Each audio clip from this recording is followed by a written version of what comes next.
Overall around rupees मैंने 2023 में YouTube and YouTube related sources of income से कमाए हैं। One of my favourite sources of income in 2023 which I was so happy to unlock was podcast guest से fee ले ली। Podcast पे guest के लिए मैंने उनसे रुपीज गेस्ट फी चार्ज करी।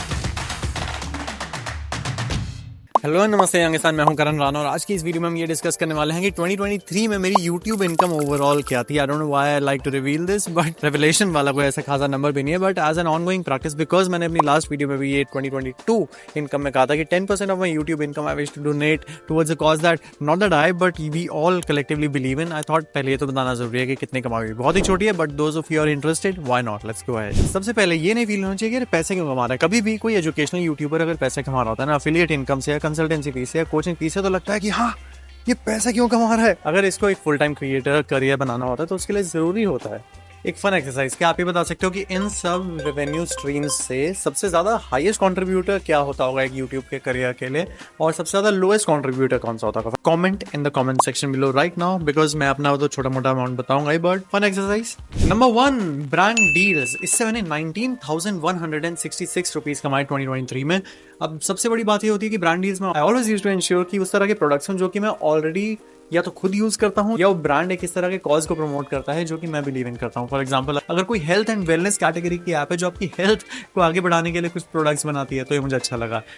एज ऑलवेज रम्मी पोकर जिस तरह की एप्स बहुत ज्यादा प्रोलिफरेट कर रही है, जो थ्रू आउट 2023 मैंने आउटराइटली मना करते गया कि यार इसका ना कोई पॉइंट है। तो इस तरह की ब्रांड डील्स को प्रमोट करने के लिए भले ही मैं कभी यूट्यूब में उनके इंट्रो सेक्शन में प्रमोट कर दिया करता था, या उनके लिए कोई डेडिकेटेड वीडियो बना दिया करता था, या उनके लिए कोई रील बना दिया करता था, या उनके लिए इंस्टाग्राम पर कोई स्टोरी बना दिया करता था, तो उस तरह की ब्रांड डील से मैंने 19,166 रुपीज कमाए। नाउ व्हेन आई से YouTube income I of course mean overall creator income. अब इसका मतलब ये नहीं है कि लिंक्डइन या इंस्टाग्राम इसमें इंक्लूडेड नहीं है। मुद्दा यह है कि ओवरऑल इस तरह की ब्रांड डील्स जो कि आपको नाना प्रकार के सोशल मीडिया प्लेटफॉर्म से मिल सकती हैं, उससे मैंने ये अमाउंट कमाया। नंबर 2, पॉडकास्ट गेस्ट से फी ले ली। जी हाँ, there was one particular guest जो मेरे पॉडकास्ट पे आए थे। I am trying to build podcast in the media world is called an intellectual property, कि अगर खुदा ना खास्ता इतना बड़ा शो हो जाए कि अरे उसमें आने के लिए लोग पैसे देते हैं, that is also one of the revenue streams for a creator who is more of a podcaster rather than Instagrammer और only just a YouTuber. Okay, तो इस पर्टिकुलर पॉडकास्ट पे गेस्ट के लिए मैंने उनसे 3,500 रुपीज़ गेस्ट फी चार्ज करी, जो कि एक बहुत ही छोटा अमाउंट था सिर्फ इस चीज़ के लिए कि मेरे प्रोडक्शन और एडिटिंग कॉस्ट्स कवर हो पाएँ। So I just wanted to dabble with कि क्या इस तरह की भी रेवेन्यू स्ट्रीम जनरेट करी जा सकती है। बट या I've had more than 10 to 15 guests on my podcast, उनमें से सिर्फ 1-2 पर्टिकुलर गेस्ट से इस तरह की फीस ली गई। 1-on-1 कोचिंग से मैंने 2,000 रुपए कमाए। 1-on-1 कोचिंग क्या होता है कि अगर आपको मेरे से किसी भी तरह की काउंसलिंग चाहिए थी, करियर काउंसलिंग चाहिए थी, प्रोडक्टिविटी काउंसलिंग चाहिए थी कि लाइफ में मैं टाइम मैनेजमेंट कैसे बेटर कर सकता हूँ या कर सकती हूँ, तो उस तरह के 2 सेशन से मैंने वंस अगेन इस भी रेवेन्यू स्ट्रीम के साथ मैं डबल अराउंड ही कर रहा था कि क्या इसमें भी पैसे हो सकते हैं। तो there were 2 guest from college office business careers जिन्हें किसी ना किसी चीज़ से रिलेटेड कोई हेल्प चाहिए थी, तो मैंने उनसे 1,000 रुपए चार्ज किए। तो ओवरऑल 2,000 रुपीज़ 2023 में मैंने 1-on-1 कोचिंग। 1-on-1 ग्रुप से कैसे अलग होती है वो अब बताता हूँ। ग्रुप कोचिंग ये होती है जो कि ऑब्वियसली एक ट्यूशन सेंटर के सामने 30 बच्चे बैठे हैं और आप कोई सब्जेक्ट पढ़ा रहे हो। 1-on-1 कोचिंग क्या होती है? Personal tuition. तो ग्रुप कोचिंग में ऑनलाइन दुनिया में मुझे 1-2 इस तरह के प्लेटफॉर्म्स ने इन्वाइट करा कि सर हमारे पास 300 से ज़्यादा Tier 2-3 towns of villages of India से बच्चे जुड़ रहे हैं। वो ये जानना चाहते हैं कि टाइम मैनेजमेंट और सॉफ्ट स्किल्स और पर्सनैलिटी डेवलपमेंट थोड़ा और बेटर कैसे की जा सकती है। तो they invited me as a guest session speaker. तो बाकायदा उस सेशन को लेने के लिए भी मैंने चार्ज किया। जी हाँ, 3,500 रुपीज़ मैंने इस ग्रुप कोचिंग से कमाए। कंसल्टिंग की कमीशन कट से मैंने 1,000 रुपये कमाए। और उसमें बेसिकली क्या होता है कि अगर एक पर्टिकुलर कंपनी को दूसरी कंपनी से जुड़ाने के लिए, या अगर आपके पास कोई रीच आउट करता है कि यार आप इस तरह की कोई हमें ज्ञान नॉलेज ट्रांसफ़र कर सकते हैं क्या, उस पर्टिकुलर चीज़ को कंसल्टिंग कहते हैं।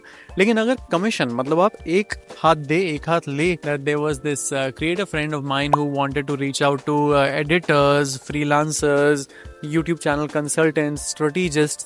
So in order to connect those people, I tried out this commission model as well. तो उससे मैंने 1,000 रुपये कमाए, जिसमें मुझे प्रैक्टिकली सिर्फ नेटवर्किंग की मेहनत करनी पड़ी। I had to just connect to people. अब ये भी over the years I've built say 50 to 100 people का नेटवर्क, जिसमें मुझे पता है कि point A to point B को कनेक्ट कराने के लिए अगर मैं बीच में पॉइंट C हूँ तो क्या मुझे इसके लिए चार्ज करना चाहिए। You tell me. One of my favorite sources of income in 2023, which I was so happy to unlock, was YouTube ads. Finally, after 2 years and 100 YouTube videos and I don't know how many shots, I was able to cross the benchmark threshold, जो कि होता है 1000 subscribers और 4000 घंटे. इन दो पड़ावों को पार करने के बाद YouTube आपको पैसे देना शुरू कर देता है इन टर्म्स ऑफ एडवर्टाइजिंग. तो अराउंड दिसंबर मेरा YouTube मोनेटाइजेशन ऑन हुआ और मैंने दिसंबर में ही अराउंड 890 आई चेक 890 रुपीज़ कमाया. इसका क्या मतलब है? अब अगर आप मेरे YouTube चैनल पे ये पर्टिकुलर वीडियो देख रहे हैं, इससे पहले अगर कोई ऐड चली होगी, भले वो 5 सेकंड की हो, 20 सेकंड की हो, स्किपेबल हो, नॉन स्किपेबल हो, ये मुझे नहीं पता, लेकिन उसके लिए थोड़े से 45% 55% कट YouTube मुझे भेजता है. Finally last source of income, affiliate. 62 rupees पूरे साल में मैंने अफिलिएट इनकम से कमाया. अफिलिएट क्या होता है? अगर आप मेरे YouTube इस वीडियो को देख रहे हैं तो डिस्क्रिप्शन बॉक्स में जाओगे तो कुछ ना कुछ बुक्स की, किसी ना किसी सॉफ्टवेयर की मैंने अफिलिएट लिंक्स ड्रॉप करे होते हैं. ये मैं पर्सनल यूज़ करता हूँ. जैसे अगर मैं सोनी ZV-E10 कैमरा जिस पे रिकॉर्ड कर रहा हूँ, अगर मैं कहूँ कि hey guys I love this camera, for the past 1 year I been recording YouTube videos on this, अगर आप चाहें इसे खरीदना तो इसका एक लिंक मैं नीचे ड्रॉप कर रहा हूँ. तो अगर आप खरीद लें उसका 1%, 2%, 5% मुझे मिलता है. तो मुझे पता चला कि 2023 में एक बुक थी, एक अली अब्दाल की बुक थी और एक राजा माने की बुक थी, जो मेरे YouTube बुक रिव्यूज़ देखने के बाद किसी महानुभाव ने क्लिक करके खरीदी और उसका 5% मुझे मिला, which ultimately amounted to 62 rupees. This is one of the best source of income in terms of the amount of effort that you invest in. क्योंकि देखो वीडियो तो आपने उनकी बनाई और अगर आप कह रहे हो लोगों की यार ये लिंक है इससे जाके खरीद लो, खरीदनी तो आपने है ही अगर, तो थोड़ा मेरा भी भला हो जाए. It's that kind of an income. So guys, overall around 30,000 rupees मैंने 2023 में YouTube and YouTube related sources of income से कमाए हैं, which includes all these: affiliate, consulting, coaching, YouTube advertising, brand deals. Finally, the serious matter: 10% of this 30,000 rupees, which amounts to 3,000 rupees, I wish to donate to a particular NGO or a cause. Which, please tell me, what do you want me to do it towards? Should it be towards old age? Should it be towards child care? Should it be towards education, which is one of my favorite causes, क्योंकि education बहुत help करता है लोगों को ultimately future में पैसे कमाने की. तो आप मुझे बताओ, मैं शायद कुछ options drop कर दूंगा in the pinned comment and in the description.